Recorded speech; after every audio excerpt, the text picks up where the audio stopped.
Let's break down the changes from the Season 5 update.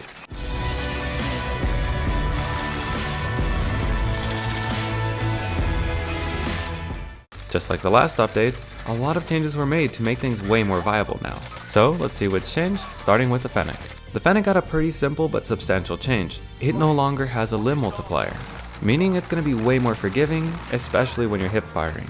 And this is great because now the Fennec can actually compete against many weapons. But of course, it's always going to be limited by its small magazine capacity. The Grau saw another small change, but its effect is pretty great. Its max damage got increased from 28 to 29, and its next damage got increased as well. This means with one headshot, you can now reduce your shots to kill by 1. The Grau is now good at all ranges, with that headshot. It won't be amazing in close quarters, but in an emergency, it sure beats having to switch to your sidearm. I've been seeing a lot of iron sight Graus returning, and this makes me kinda happy. And it's always great to see a returning classic, although I'm still salty that the Holger hasn't been fixed with that accidental nerf when the Grau originally got buffed. Now for the Groza. It also got a small buff of 1 damage point. This means that it requires 1 less shot to kill, so it is now getting an average TTK in longer ranges. It's still not recommended for close quarters, but if you manage to control its recoil, the second damage range is going to be really great, especially after those 20 to 30 shots. Now for the LW3 Tundra.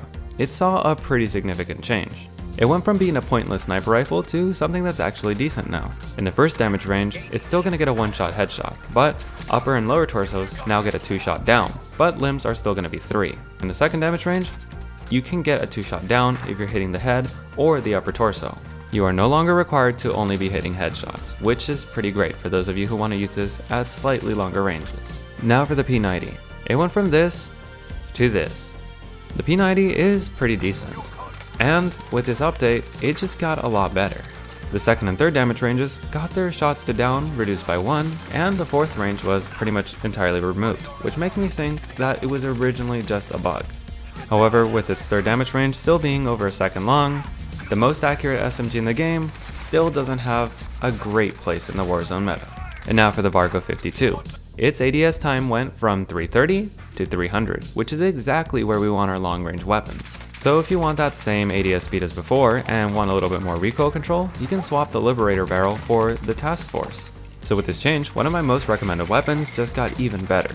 So try out the Vargo 52, you may be surprised if you haven't used it in a while. All sniper rifles got a slight change.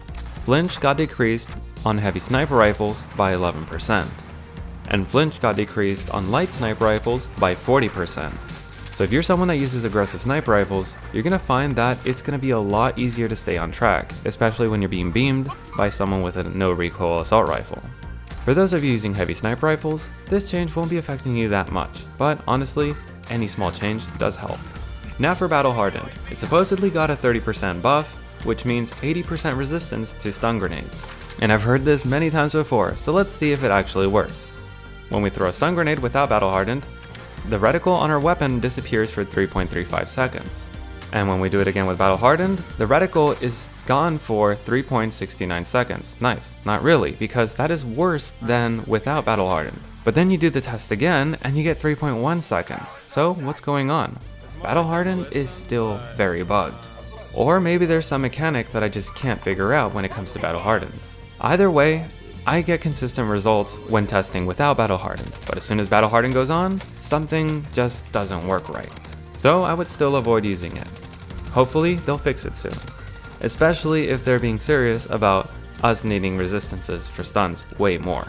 Some things that I didn't mention during this update was that Vanguard marksman rifles now use assault rifle ammunition, and they've been entirely changed to reflect that change. The variable zoom scopes from Vanguard also have glint now and have less recoil control. I hadn't mentioned it last month, but non-spammy shotguns did also get a buff. So what I'm trying to say is with this update, things just got way more viable. The nerf to the Vanguard scope specifically means that Vanguard just got a huge hit, because the other two games had good weapons, just scopes that weren't up to par with the Vanguard ones. But now that variable zoom scopes from Vanguard are pretty much useless, this is great for all those other games. So the long range game just got a little bit more even. And with each update, the game just keeps getting more and more balanced, which means more fun for us. So those were the updates that came with the Season 5 update. What'd you think about them? Were you happy, disappointed? Were you hoping for something else? But as always, let me know what you think. And if there's any weapon builder part of the game you want me to break down, let me know and you may see it on the next Community Wednesday, once I eventually post one. Things have been pretty busy for me lately, and I just don't have the time to make the videos as I used to. Hopefully, things will get better soon, but I'll still be working on your videos, they just may not be coming out weekly.